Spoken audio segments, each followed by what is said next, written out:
Ninth class registration form कैसे भरें, क्योंकि नाइन्थ का रजिस्ट्रेशन 2027 के मैट्रिक एग्जाम के लिए शुरू हो चुका है। नाइन्थ रजिस्ट्रेशन फॉर्म कैसे भरें सही देखिए, इस नाइन्थ रजिस्ट्रेशन फॉर्म को भरने के लिए सबसे पहला जो रजिस्ट्रेशन का पेज है ना, उसमें कुछ इंस्ट्रक्शन दिए गए हैं। इसमें पहले कहा गया है कि आप अपने फॉर्म में, रजिस्ट्रेशन फॉर्म में अपना नाम, माता पिता का नाम, फिर अपना सब्जेक्ट, लिंग, वैवाहिक स्थिति और जाति कोटि बिल्कुल सही भरें, क्योंकि परीक्षा के बाद जो अंक पत्र यानी कि मार्कशीट आएगा ना, उसमें किसी भी तरह की अगर त्रुटि रह जाएगी, गलती रह जाएगी, तो उसके लिए आपका जो है ना आगे बहुत दिक्कत हो सकती है। तो आपका रिकॉर्ड समिति यानी बोर्ड के रिकॉर्ड में सही रहे, उसके लिए सब कुछ बिल्कुल परफेक्ट भरें। साथ ही साथ जो है आवेदन पत्र यानी रजिस्ट्रेशन फॉर्म में छात्र या छात्रा सही रंगीन फोटो लगाएं और सही हस्ताक्षर किया जाए, ताकि जो एग्ज़ाम के बाद अंक पत्र यानी मार्कशीट आता है उसमें आपका फ़ोटो और साइन बिल्कुल सही छप करके आ सके।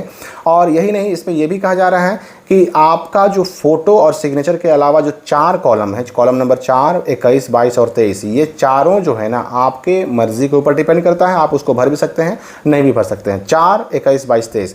यही नहीं, अपने रजिस्ट्रेशन फॉर्म में सही मोबाइल नंबर और सही ईमेल आईडी भी भरना ज़रूरी है। एक मोबाइल नंबर से केवल एक ही स्टूडेंट का 9th रजिस्ट्रेशन फॉर्म भरा जा सकता है। ठीक है, अब आते हैं हम रजिस्ट्रेशन फॉर्म पर। तो रजिस्ट्रेशन फॉर्म जैसे ही हाथ में लीजिएगा, उसमें सबसे पहले आपको ऊपर मिलेगा फोटो चिपकाने के लिए। यहाँ पर आपको अपना फोटो चिपका देना है और उसके नीचे ये वाले बॉक्स में आपको अपना साइन कर देना है और उसके बाद रेगुलर पे साइन मार देना, क्योंकि अधिकतर बच्चे जो होते हैं रेगुलर ही होते हैं। रेगुलर का मतलब कि आपने एडमिशन कराया, रेगुलर स्कूल जाते हैं। ऐसे बच्चे जो केवल एडमिशन कराते हैं, जिनको क्लास करने से कोई मतलब नहीं होता, यानी स्वतंत्र कोटि के बच्चे, उनको कहते हैं प्राइवेट। तो प्राइवेट बच्चे बहुत कम होते हैं, रेगुलर बच्चे अधिकतर होते हैं। तो रेगुलर पर टिक लगाना है। यहाँ पर आपको 5 अंकों का अपना जो है ना स्कूल कोड भरना होगा। स्कूल कोड अगर आपको नहीं पता है ना, तो अपने स्कूल के टीचर से पूछ लीजिए, वो आपको बता देंगे। उसके बाद स्कूल का नाम, जहाँ आपका एडमिशन है उस स्कूल का नाम बॉक्सेस में यहाँ भरना है। अब एक बॉक्स में केवल एक ही अक्षर भरना होगा आपको, ठीक है, और वो भी कैपिटल लेटर में। जितने भी अक्षर भरेंगे सारे के सारे कैपिटल लेटर में भरेंगे।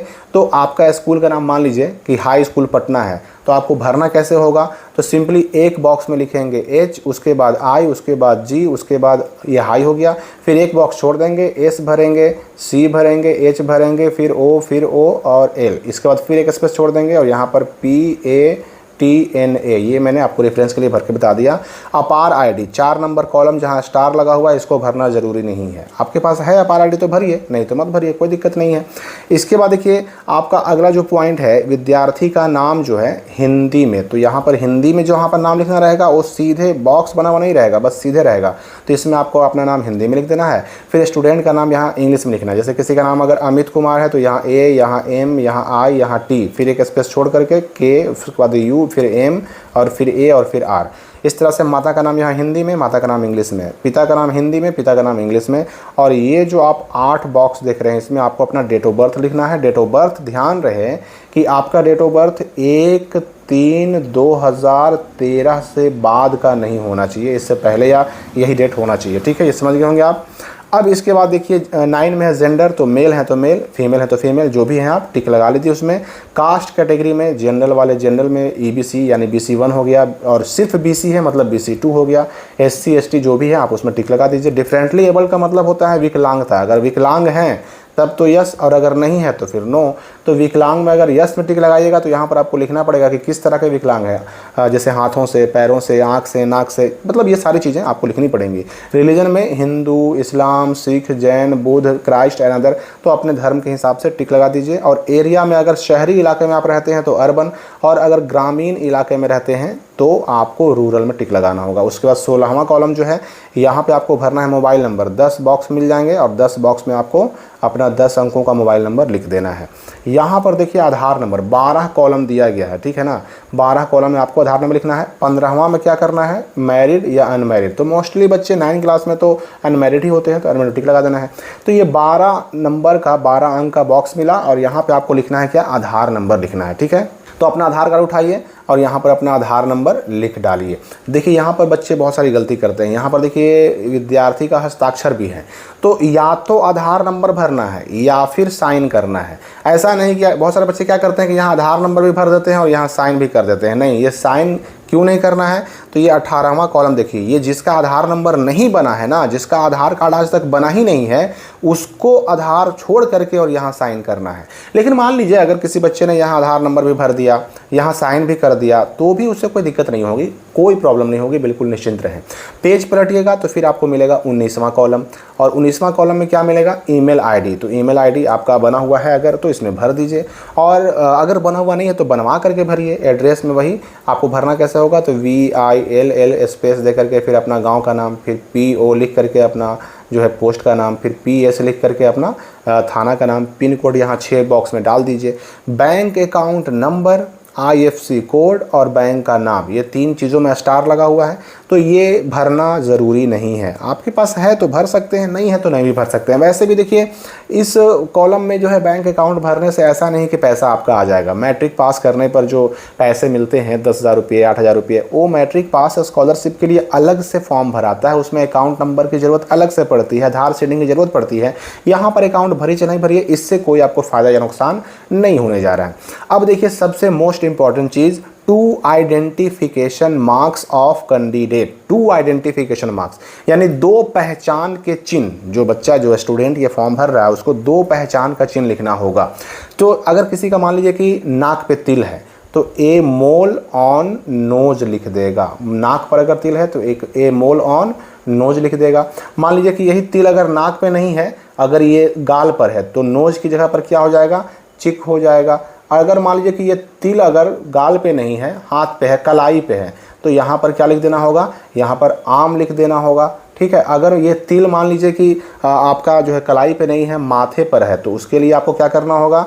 तो यहाँ पर फोरहेड, माथा का इंग्लिश जो होता है फोरहेड लिख देना होगा।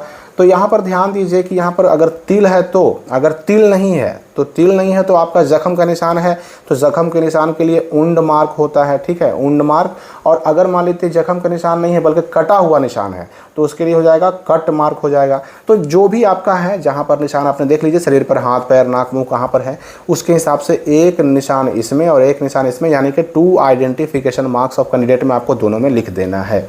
और उसके बाद अगर मान लेते हैं कि आपको ये 2 आइडेंटिफिकेशन मार्क्स में अगर हिंदी में आप समझ रहे हैं लेकिन इंग्लिश में समझने में दिक्कत हो रही है, तो अपने गार्जियन से पूछ लीजिए, टीचर से पूछ लीजिए। अगर फिर भी दिक्कत हो तो आप कमेंट करके यहाँ भी पूछ सकते हैं, मैं आपको बताने की कोशिश करूँगा।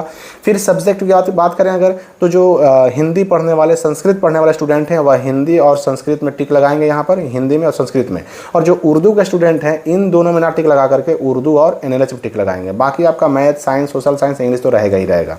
और ऑप्शनल में ये आपकी मर्जी के ऊपर है, आपको मन है तो लीजिए, इसमें से किसी में भी टिक लगाइए, अगर मन नहीं है तो छोड़ भी दीजिए। ऑप्शनल लेना ज़रूरी नहीं होता, एडिशनल सब्जेक्ट लेना, अतिरिक्त विषय लेना ज़रूरी नहीं होता, ये आपकी मर्ज़ी के ऊपर डिपेंड करता है।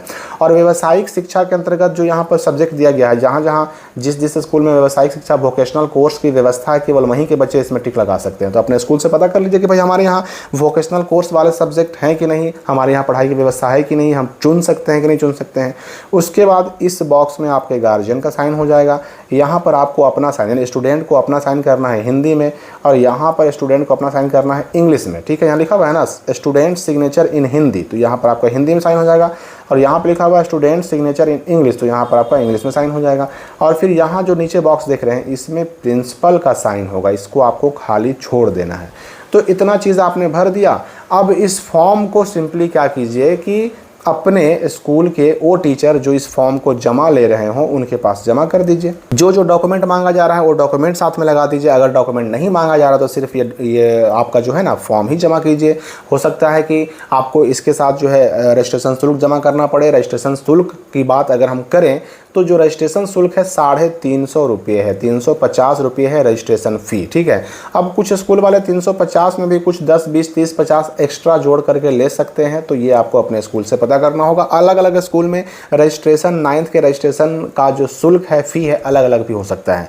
तो Bihar board 9th registration form कैसे भरें, मैंने आपको स्टेप बाय स्टेप बताने की कोशिश की है। फिर भी अगर कहीं आपको कोई डाउट समझ में आता हो तो कमेंट में पूछ सकते हैं। हम मिलेंगे अगली वीडियो में नए अपडेट के साथ।